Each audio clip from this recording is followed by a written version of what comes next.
Hi, Shelby. Hey, Tim. How are you? Not too bad. How are you? Oh, I'm very good. A very happy July the 5th for you. Thanks, Tim. But you know the holiday is July 4th, right?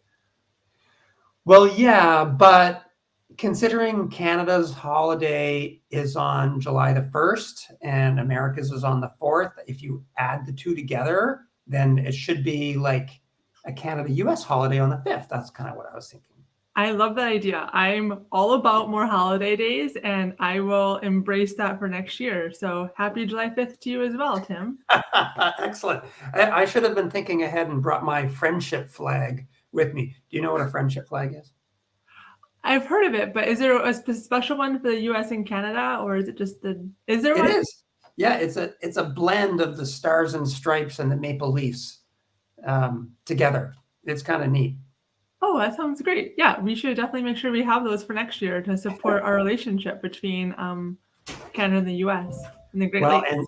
and Canada's always like willing to share with our southern neighbors. And right now we're sending you gifts of smoke from the forest fires. Very appreciated, but we can maybe use with less gifting from Canada, at least for the rest of summer, please. So All right. Well, we should think of what other gifts that we can share. And for those of you who are watching, you can drop them into the chat or in the comment section. We're always interested to hear from you, whether it's gifts from Canada or the United States, or whether it's related to Seagull, which is mostly what we're here to talk about. So this is a great day, July the 5th, 2023. We're here to talk about Seagull. We've got an awesome couple of weeks ahead of us this nice hot summer, and we're looking forward to it. What else is going on, Shelby? not a whole lot. I took a little vacation in June, and I'm back now. My garden is in full swing, which is not at all seagull related, but I'm very excited for my garden to be producing this year, and hopefully I don't have to fight off the neighborhood deer for my tomatoes this year. So that's my exciting news. Did you do anything fun for Canada Day or anything in your neck of the woods to do? Well, we went paddleboarding, and you know I love paddleboarding, and you can find one of my paddleboarding videos on our YouTube channel at youtube.com at realgloss. And that's where this video will be posted as well, where all of our videos are posted. But otherwise, no, we went paddleboarding. We had some good family time, went for a long hike, which was quite strenuous, I will admit. But it was a fantastic view of the Olympic Peninsula, because as you may know, well, I know you know, Shelby, but not all our viewers know that I live on the West Coast. So I get spectacular Pacific Ocean views. However, my passion is still in the Great Lakes. And speaking of Great Lakes, I wanted to give you an update on some features that we've been working on. So I know many of you track us on a regular basis, but for those of you who are new, we've released a whole slew of new features in Seagull. That's seagull.gloss.org. Check it out for any real-time conditions in the Great Lakes that you might be interested in. And there's one feature in particular that we've been working on, which is our comparison feature, which allows you to compare parameters between platforms across the buoys and the platforms that are on the Great Lakes. So we're just putting the finishing touches on that, and we're super excited. So as an example, if you want to see the temperature at a certain profile in the water column across multiple buoys, then there will be a new feature in Seagull that'll allow you to do that. That's fantastic, Tim. I know a lot of our users have been asking for that, and I've also been looking forward to having some more of that functionality. So that's really great news from a user perspective. And last time, I think actually you demoed them, Shelby, but we had some new features, pinning parameters, sorting, like changing the way you can sort and filter. And then, of course, list view on mobile was completely overhauled, and it's a much easier and better user experience now. I know that I've been enjoying those new features. Outside of demoing them, I have my own setup on my laptop. So I'm curious how the new features are working for our users. So if you're watching this and you want to comment in the comment section, let us know what you think of them and how it's going. Tim, I did have one question in the meantime, though. We've heard from some of our users that old data is showing up on some platforms when it's older than newer parameters. Can you talk about the plans to fix that? Well, yes. Well, it's a bit of a bug, and it does happen, and we are working to fix it. So what happens, in case you're thinking, what shall we be talking about? You go into the snapshot view, which is just the sort of heads-up display that you get on Seagull, and and you're expecting to see new data, but you don't. You see old data from maybe 6 hours ago, or 6 weeks ago, or sometimes 6 months ago. And that's not working for you when you go to Seagull. Now, for some people, they love that stuff, and that's called historical data. That in many cases, people will download that and they'll put it in their own modeling software, or they can look at trends over time, and that's great. But if you want to see the latest and greatest data, and for whatever reason you're running into this bug where Seagull presents you older data instead of real-time data or near real-time data, then there's a button called the Dive Deeper button. I guess we should have planned better, but maybe we could have a quick screenshot at some point. We'll put it up. You click the Dive Deeper button, and that will bring up the absolute latest and greatest data on that buoy or platform. So we apologize for that. However, our developers are working on it as we speak. Good. That's great to hear. I know that I've run into that a couple times as well. So just to reiterate, if you're on the Seagull map page and you get older data that's showing up, click on Dive Deeper and you'll be able to see what there it is. Oh, here's a great example from our behind the scenes producer. Yeah, so producer, could you make the how are the new features treating you go away? Because we missed where the Dive Deeper button was. There we go. That's right. Let's go back and show everyone that again. David's on the main map here and clicks the Dive Deeper. That's the bottom of the snapshot tool. And then there we go. And then it brings you into this latest view of all of the data. That's the live. So we're working on that. And a little quick sidebar before we move on. Shelby, do you know why in software they're called bugs? Is it because birds were taken? No, because in the 50s, the 40s and the 50s, when computers were first being developed, and they were used tubes, of course, to do the early mainframe computers, they would heat up. They were quite warm, obviously, and occasionally moths and other insects would crawl in there attracted to the heat and fry the tube, and so there were actually bugs that was causing computers to break. That's a great bit of history that I don't want to be wrong, so I'm not going to look it up. But that's really great. Thanks for sharing that, Tim. So it's early July, so we are in the dog days of summer now, just about getting there. Tim, we talked about trying to get to 1 million users on Seagull. Do you want to share more about that?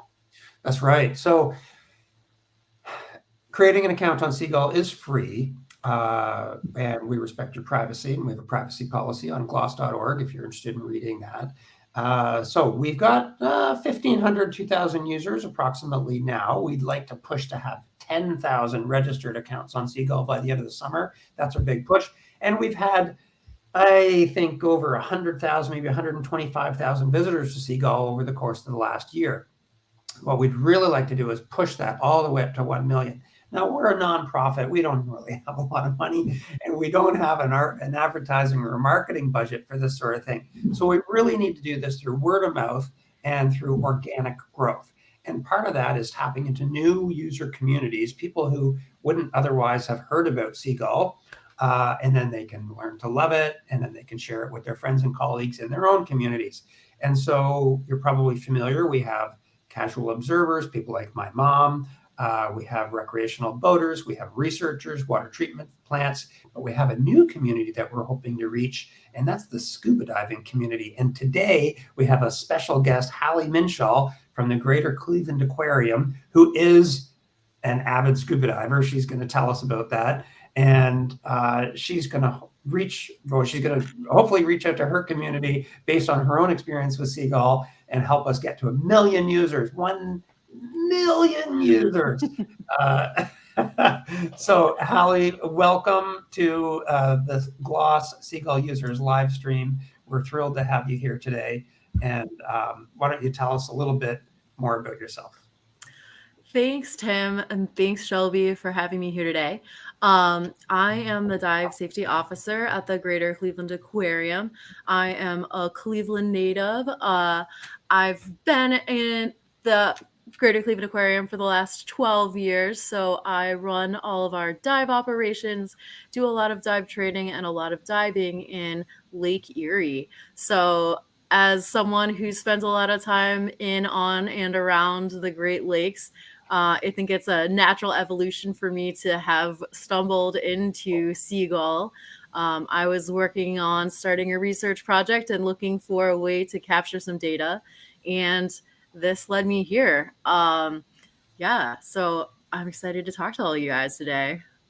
Well, actually, I'd like, we didn't prepare you for this question, but how did you find Seagull? Was it through the Google, or did your mom tell you? Did my mom tell you about it? No, I don't think it was your mom, Tim. I was looking for a way to collect data on a reef, an artificial reef in Lake Erie, and to monitor that. And I was looking at buoy monitoring options, and that's where I came across Seagull and actually reached out to the Gloss team and got a hold of all of you guys. I didn't realize how easy to use Seagull was at that point, and how applicable it was to the diving community. It really hadn't clicked to me at that point. How big really is the excited. diving? Sorry. Oh, go ahead, Tim. I'm going way off script here, but how big is the diving community? Well, there are quite a few recreational divers who are going out and diving on shipwrecks. They're doing archaeological surveys of the Great Lakes. There are so many shipwrecks. Lake Erie alone has more than 3,000. There are groups who are doing that in all of the lakes. There are photographers, there are, recreational divers, there are people doing dive training, and these people are interested in what's going on in those lakes. I think that Lake Erie is especially devious. It's notorious for water clarity issues. So if we can get any idea about what's going on in the lake, we want that information. So as a Lake Erie diver, we want to know about it. Fantastic. That's great. All right, Shelby, I'll turn it over to you. Oh, thanks, Tim. I think we're all really excited for this conversation today. I know I have been. So I'm curious, what does a typical dive in Lake Erie entail, assuming there is some level of typical? And I have a couple small questions after that, but I'm curious to start there. What does a dive look like for you? Yeah, so most of our dives are going to be boat dives. So we're going to, look at the weather. We're going to try and pick a time in a day where the weather is going to be amenable. There's not going to be waves or a lot of storms.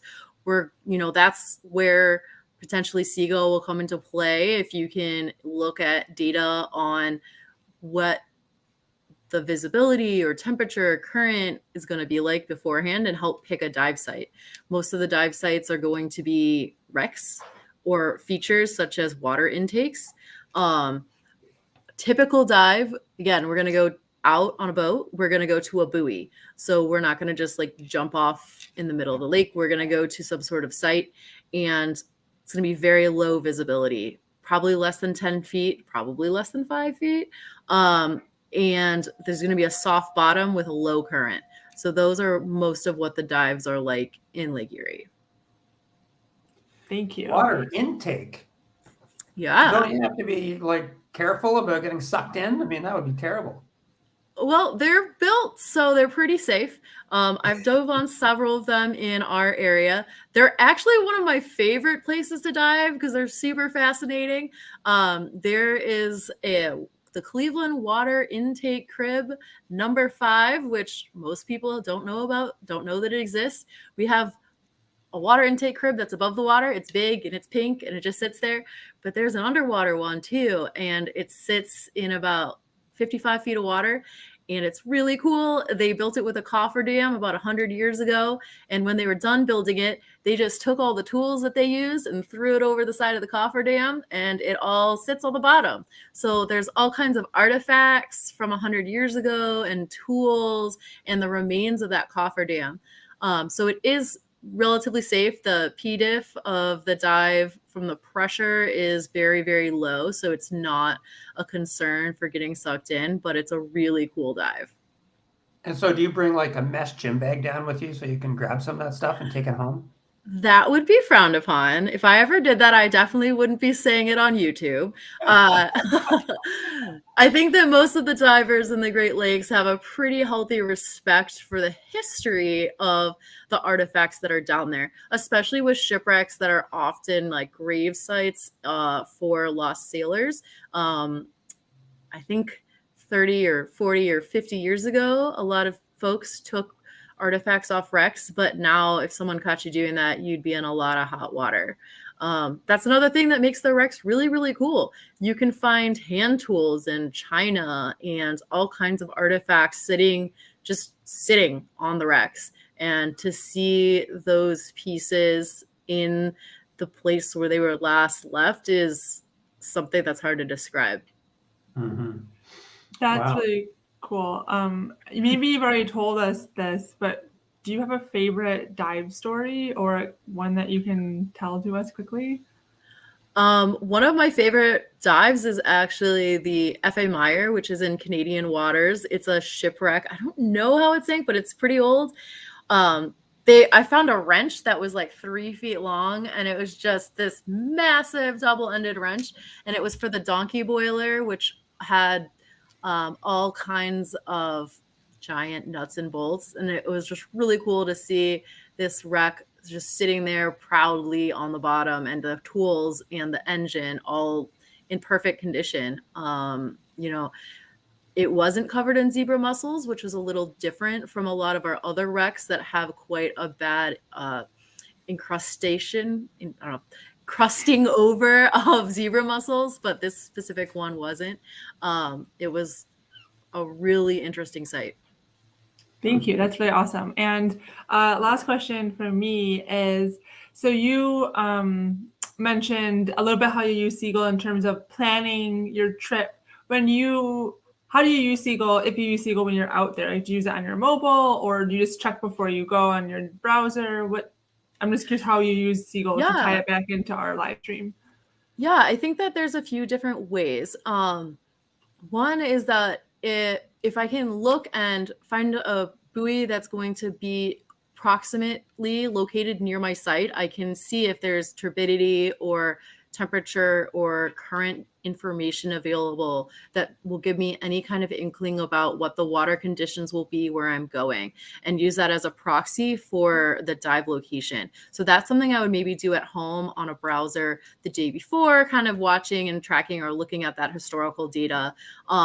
But then, if you do a dive and, okay, guys, this dive wasn't very good. There was, 2 feet of visibility. Let's see what else we could reach, or looking on a mobile site would very much be an option when you're considering maybe where your second dive of the day would be. Looking at those same parameters, as I mentioned, turbidity, water clarity, maybe one day video. That would be really cool if there was like a video ability to see what the actual conditions were. Some of these locations divers are doing surveys on for this archaeological groups. They're diving them over and over and over again. They might do dozens of dives on them in a year. That would be a very easy place to have a camera, especially when they have a baseline laid, which has numbers on it already. So I don't know. I think there's a lot of ways in which those groups can overlap a little bit more and help provide more data for the community of GLOS as well. Fantastic. That's pretty cool. I'm curious about the diving community. We talked about this earlier. I mean, how many people are there like you? Are we talking dozens or hundreds or thousands? And can they help us get to 1 million users? I think that there's probably in Ohio, there are probably hundreds of people who are diving in Lake Erie. I don't know as well in the other communities. I know Tobermory and the other, like Lake Michigan and Lake Huron, I expect would have more because they have a lot easier conditions with the visibility. I think that there are barriers to diving because it's so unknown. I think that there could be kind of help on both sides of the coin here if we could make diving a little bit more predictable. If I could tell clients or students, we're going to go do a dive. Right now, the visibility is 10 feet at this location, and we got there, and that was the case. I think people would be more inclined to do it. There are quarries in Ohio that people go to. People pay money to go and swim around in a quarry, which kills me because it's the same stuff. And they go every weekend, they go to the quarry. I think the lake is much more interesting and much more varied, and it gets warmer too, frequently. That's another pool of people that you could tap into if we can get them going to the lake. So there are people, and there's so many divers that just don't dive the lake, but they're there. They just have to be shown what is there and that it can be done and given kind of better tools. And that is what Seagull is. It's a tool. Right. Well, fantastic. So if someone wanted to get involved with the diving community, what's a good place to start? I think if you're not a certified diver, getting certified would be my recommendation to get started. There are lots of local dive shops. I would do a Google search and talk with them. If you have any comments or questions, you want to talk to me, my LinkedIn, and ask me directly. I'm sure I can help you get hooked up with someone who can teach you.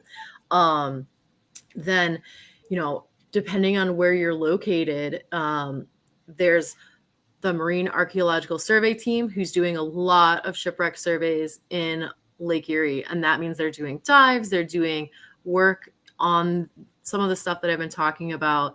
There's a group called Shipwrecks and Scuba that hosts a conference every November, and that's in northwestern Ohio. And they're bringing in a lot of the biggest groups of divers and diving and this Great Lakes community, and talking and getting together and networking. That will be another event that I would say is really important in this area. So those were two things I would look into to get involved with. Fantastic. That's great. Well, send us some information on that diving workshop or the event that you mentioned, and we can attach it to the comments on this YouTube video. Halle, it's been great having you online today. Thanks so much for joining us. And for you and your community, I do want to let you know I'm dropping a teaser here, a teaser feature. We have started looking into what it would take to add shipwrecks as a layer or a little point in Seagull. We would do that in consultation with the community, of course, but we think that would be a great way to expose this type of information to users in the diving community and others who might be interested in this and doing it through Seagull. So I wanted to share that with you. It's going to take a little time. All features take time in software, but I wanted to let you know that we have started looking into it. That sounds awesome. Great. Thank you so much, Halle. I just want to echo that. That's learned a lot, and it was great to have your energy and hear about the great scuba diving work that I don't think many people are aware of, and hopefully this helps bring light to it. And we can, continue to expand Seagull to address needs of all different groups that might use it. And also, we are interested in getting more people to share Seagull with your community. So if you want to drop, if you want to fill out an ambassador link, the link is on the screen, and go ahead, and it's a short form, and we will get you connected with Seagull. Yes, we're part of a new ambassador program. It's pretty light and organic, but it is a way that we're trying to drive new users, registered users, and visitors to Seagull. And David's got the link up, gloss.org/Seagull community. Simple little form, as Shelby mentioned, and we'll send you some more information about what that means in terms of what you can do to help us grow Seagull. Shelby, what's on deck for next month? Yeah, sorry, I keep turning my camera off. My network is having issues catching up. But next month, we are talking about shipwrecks, mapping the Great Lakes, and the community of volunteers who are helping to send depth data to us that's just collected by their boats. My colleague Lyndon is actually stepping in with to co-host with Tim next month, and I can't wait to watch it off screen and hear about the work that's happening. Oh, that's right. So I'm sure, as Halle knows, the bathymetry, or the lake floor, the lake bottom of the Great Lakes, is very poorly understood. And GLOSS is leading a program called Lakebed 2030, which is to try and do 100% high resolution mapping and comprehensive mapping, of which only about 8% actually of the Great Lakes has been mapped in high resolution to modern standards. So there's a real push to try and get more data about the Great Lakes. And one way that we're doing this is actually through a community volunteer program where people use the fish finders or small echo sounders on their own boats to collect the lake floor depth information. And then they send that data to Seagull, and then we use that data to create better maps of the Great Lakes. So that'll be next week. We've got some guests from Orange Forest Marine joining us. And Halle, it's been an absolute pleasure having you. Thank you for sharing with us more about your work and your community and how you use Seagull. We're looking forward to seeing more of your community on Seagull. Thanks, guys. All right. Well, thanks, Shelby. Another great live stream, and we'll see you next time. We'll see you in the app and on the water. Sounds good. Take care, everyone.